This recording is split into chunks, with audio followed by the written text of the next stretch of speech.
رب اشرح لی صدری ویسر لی امری واحلل عقدۃ من لسانی یفقہوا قولی اما بعد فاعوذ باللہ من الشیطان الرجیم بسم اللہ الرحمن الرحیم۔ السلام علیکم ورحمۃ اللہ وبرکاتہ۔ آج ہم ایک آیت لے کر آئے ہیں جو کہ انسان کے لیے ایک لمحہ فکریہ ہے اور انسان اس کے بارے میں سوچنا بھی نہیں چاہتا۔ یہ سورۃ آل عمران کی سورت ہے، آیت نمبر 25۔ تو اس کا پڑھتے ہیں۔ اعوذ باللہ من الشیطان الرجیم، بسم اللہ الرحمن الرحیم۔ فَكَيْفَ إِذَا جَمَعْنَاهُمْ لِيَوْمٍ لَا رَيْبَ فِيهِ وَوُفِّيَتْ كُلُّ نَفْسٍ مَا كَسَبَتْ وَهُمْ لَا يُظْلَمُونَ۔ اس کا ترجمہ کچھ یوں ہے، پھر کیا حال ہوگا جب ہم ان سب کو اس دن کے لیے جمع کریں گے جس میں کوئی شک نہیں، اور ہر جان کو اس کے لیے پورا بدلہ دیا جائے گا اور ان پر کوئی ظلم نہیں کیا جائے گا۔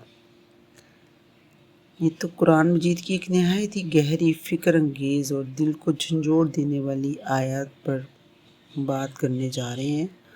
اللہ تعالیٰ کیا فرماتے ہیں؟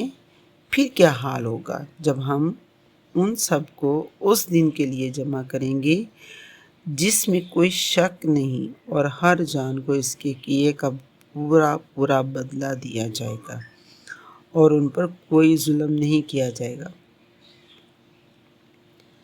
ذرا اپنے دل پر ہاتھ رکھ کر سوچیں، اگر آج ہمیں بتایا جائے کہ کل ہمیں ایک ایسی عدالت میں پیش ہونا ہے جہاں نہ کوئی سفارش چلے گی، نہ کوئی رشوت، نہ کوئی تعلق، تو ہمارا کیا حال ہوگا؟ اللہ تعالیٰ فرماتے ہیں فَكَيْفَ، پھر کیا حال ہوگا۔ یہ سوال نہیں، یہ ایک جھٹکا ہے، یہ ایک بیداری ہے، یہ ایک آواز ہے جو ہمیں غفلت کی نیند سے جگا رہی ہے۔ سوچنے کی بات ہے کہ جب ہم اللہ کے حضور جائیں گے، اللہ کی عدالت میں جائیں گے، تو ہمارے پاس ایسی کیا تیاری ہے۔ سوچے دنیا کی حقیقت اور آخرت کی تیاری۔ ہم اس دنیا میں ایسے رہتے ہیں جیسے ہمیں ہمیشہ یہی رہنا ہے۔ ہم اپنے گھروں کو سجاتے ہیں، اپنے آپ کو سجاتے ہیں، اپنے بینک بیلنس بڑھاتے ہیں، اپنی عزت، شہرت، مقام کے پیچھے بھاگتے ہیں۔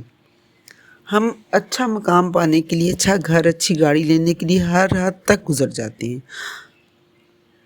ہم اپنے بچوں کو لگژری لائف دینے کے لیے ہر حد سے گزر جاتے ہیں۔ لیکن اب کبھی سوچا ہے کہ ہم نے کبھی بھی نہیں سوچا کہ ایک دن ہم سب نے ختم ہو جانا ہے، اور ایک دن یہ سب کچھ بھی ختم ہو جائے گا، یہ اسٹیٹس، یہ گھر، یہ بار، ہر چیز ختم ہو جائے گی۔ قرآن ہمیں بار بار یاد دلاتا ہے کہ یہ دنیا عارضی ہے، اصل زندگی آخرت کی ہے، اور وہ دن جس کا ذکر اس آیت میں ہے وہی اصل دن ہے۔ لیوم لا ریب فیہ، ایک یقینی دن۔ اللہ فرماتے ہیں اس دن کے لیے جس میں کوئی شک نہیں۔ آج لوگ شک کرتے ہیں، کوئی کہتا ہے قیامت نہیں آئے گی، کوئی کہتا ہے ابھی بہت وقت ہے، لیکن اللہ فرماتے ہیں یہ دن یقینی ہے، یہ آ کر رہے گا۔ جیسے سورج ہر روز طلوع ہوتا ہے، ویسے ہی قیامت کا دن بھی ضرور آئے گا، سب کو جمع کیا جائے گا، سب کو جمع کیا جائے گا۔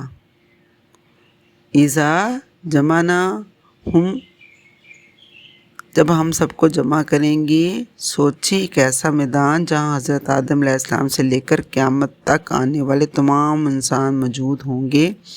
نہ کوئی بادشاہ ہوگا، نہ کوئی فقیر، سب برابر ہوں گے۔ نہ کپڑے ہوں گے، نہ دنیاوی شان و شوکت ہوگی، نہ کوئی اسٹیٹس ہوگا، نہ کوئی محل ہوگا، صرف انسان اور اس کے اعمال ہوں گے۔ اعمال کا حساب، وَوُفِّيَتْ كُلُّ نَفْسٍ مَا كَسَبَتْ، ہر انسان کو اس کے کیے کا پورا بدلہ دیا جائے گا، کوئی نیکی ضائع نہیں ہوگی۔ اگر آپ نے کسی کو مسکرا کر دیکھا ہے، کسی کی مدد کی ہے، کسی کو تکلیف سے بچایا، سب لکھا جا رہا ہے۔ اور اگر کسی کا دل دکھایا ہے، کسی پر ظلم کیا ہے، کسی کا حق مارا ہے، وہ بھی لکھا جا رہا ہے۔ اللہ کا انصاف، وَهُمْ لَا يُظْلَمُونَ، وَهُمْ لَا يُظْلَمُونَ، اللہ فرماتے ہیں کسی پر ظلم نہیں ہوگا. دنیا میں ظلم ہوتا ہے، کسی کا حق چھن جاتا ہے، کسی کو انصاف نہیں ملتا. لیکن قیامت کے دن اللہ خود انصاف کرے گا. ایک حدیث کا مفہوم ہے کہ اگر کسی نے کسی پر ظلم کیا ہوگا تو اس کی نیکیاں لے کر مظلوم کو دے دی جائیں گی، اور اگر نیکیاں ختم ہو گئیں تو مظلوم کے گناہ اس پر ڈال دیے جائیں گے. خود خوف اور امید، یہ آیت ہمیں ڈراتی بھی ہے اور ہمیں امید بھی دلاتی ہے. خوف اس بات کا کہ ہمارا حساب ہوگا، امید اس بات کی کہ اللہ انصاف کرے گا. اگر ہم نے نیکیاں کی ہیں تو ہمیں ان کا پورا بدلہ ملے گا، اور اگر ہم نے غلطیاں کی ہیں تو اب بھی وقت ہے توبہ کا، تو توبہ کریں. توبہ کا دروازہ اللہ تعالیٰ بہت مہربان ہے، وہ ہمیں موقع دے رہے ہیں، سانسیں دے رہے ہیں، وقت دے رہے ہیں تاکہ ہم واپس لوٹ آئیں. آج اگر ہم سچے دل سے توبہ کریں تو اللہ تعالیٰ ہمارے گناہوں کو معاف کر سکتے ہیں.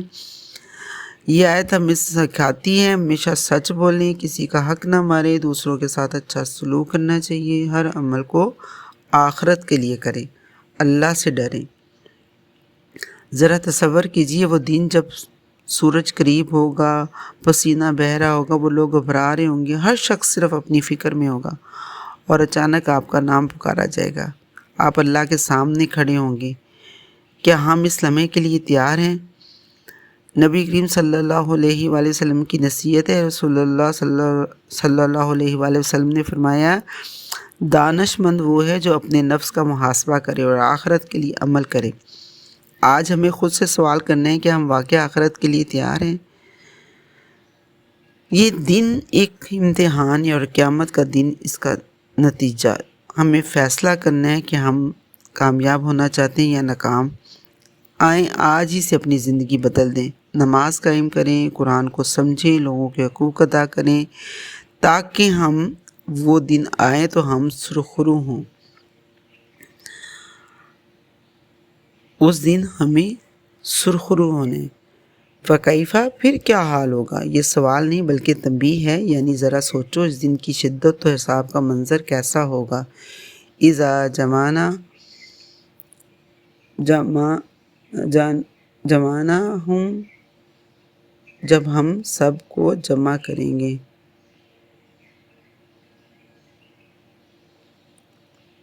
ٹھیک ہے، قیامت کے دن اللہ تعالیٰ کے تمام انسانوں کو اکٹھا کرے گا، کوئی چھپ نہیں سکے گا، کوئی بچ نہیں سکے گا. یوم لا ریب فیہ، استغفر اللہ، اللہ اکبر. اس دن کے لیے جس میں کوئی شک نہیں، یہ دن یقینی ہے، اس میں کوئی شک ہی نہیں، کوئی گنجائش ہی نہیں. دنیا میں لوگ آ رہے ہیں، جا رہے ہیں، چاہے انکار کریں دنیا میں کہ منی نہیں مرنا، لیکن وہ دن آ کر رہے گا. ووفیت کل نفس ما کسبت، ہر جان کو اس کے اعمال کا پورا بدلہ دیا جائے گا. نہ کوئی نیکی ضائع ہوگی، نہ کوئی گناہ چھپے گا، ہر چھوٹا بڑا عمل سامنے آئے گا. وَهُمْ لَا يُظْلَمُونَ، اور ان پر ظلم نہیں ہوگا. اللہ تعالیٰ مکمل انصاف کریں گے، کسی کے ساتھ ذرا برابر بھی ناانصافی نہیں ہوگی. بس ہر عمل کا حساب ہونا ہوگا اس دن. اللہ تعالیٰ کا انصاف مکمل اور کامل ہے. ہمیں اپنے اعمال کی فکر کرنی چاہیے. ذرا سوچیں وہ دن کیسا ہوگا جب ہم سب ایک میدان میں کھڑے ہوں گے. کوئی چیز، کوئی مال، کوئی رشتہ، کچھ بھی کام نہیں آئے گا. کسی بھی رشتے کی خاطر آپ نے کسی کے بھی ساتھ ناانصافی کی ہوگی تو کوئی رشتہ اس وقت آپ کو نہیں بچا پائے گا. ہر کسی کو اپنی پڑی ہوگی کہ اللہ تعالیٰ انصاف کرے گا اس دن. اللہ کے ہاتھ میں ہو گیا انصاف، تو اللہ کا انصاف تو غلط ہو ہی نہیں سکتا. بس آج عربی اپنے نفس کی اصلاح کریں، اپنے عمل پر نظر ڈالیں کہ ہم کہاں کھڑے ہوئے، ہم اس وقت کیا کر رہے ہیں. تو اللہ تعالیٰ ہمیں نیکی پر قائم رکھنے کی توفیق عطا فرمائے، اور اللہ تعالیٰ ہمیشہ ہمیں ہمارے نفس کے شر سے اور شیطان کے شر سے ہمیں محفوظ رکھے.